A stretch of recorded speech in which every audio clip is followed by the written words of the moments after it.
खुलुमबाय बड'लेण्ड रादाब नायगिरि बयनिसिमबो फुंबिलिनि गोजोन हामलायथिखौ बावहरनाय थाबाय। दिनै 15 नभेम्बर 2024 मायथाइनि सानसेनि फान्जामुथियाव थानाय राशिफोरखौ फरायथिनो लाबाय। मेष राशि गोदान खामानि मावनायाव आय दंसोगारो। खाफाल गोनां साना गाहामै बारलांगोन। वृष राशि साजा मोनगोन। गावनि गोरोन्थिनि थाखाय नखरनि बयजोंबो सैया खालामजागोन। दुखु सहायनांगोन। मिथुन राशि गोजाननिफ्राय बिदा फैगोन। बेसेन गोसा मुवा बिदानिफ्राय मोनगोन। गोसोआ खुसिजों रंजाखांगोन। कर्कट राशि फिसाया बिमाखौ दुखु होगोन। बिमाया गोर्बो खामगोन। बिमानि थाखाय गाज्रि सान। सिंह राशि जाब्रबथायजों मोगा-मोगि जागोन। गोनांथार समाव रावनिबो हेफाजाब मोननाय नङा। गाज्रि सान।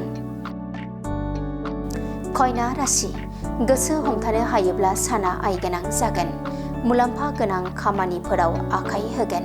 नाथाय गोसो हमथानाया गोनांथार। तुला राशि गोसोआ रंजाखांगोन। गोबावनि गोमाना थानाय मुवा बेसादखौ मोनफिनगोन। खाफाल गोनां सान। वृश्चिक राशि मोजां जाग्रा आदार जानो हागोन। गोसोनि साननाय बादि दावबायनो हागोन। मोजां सान।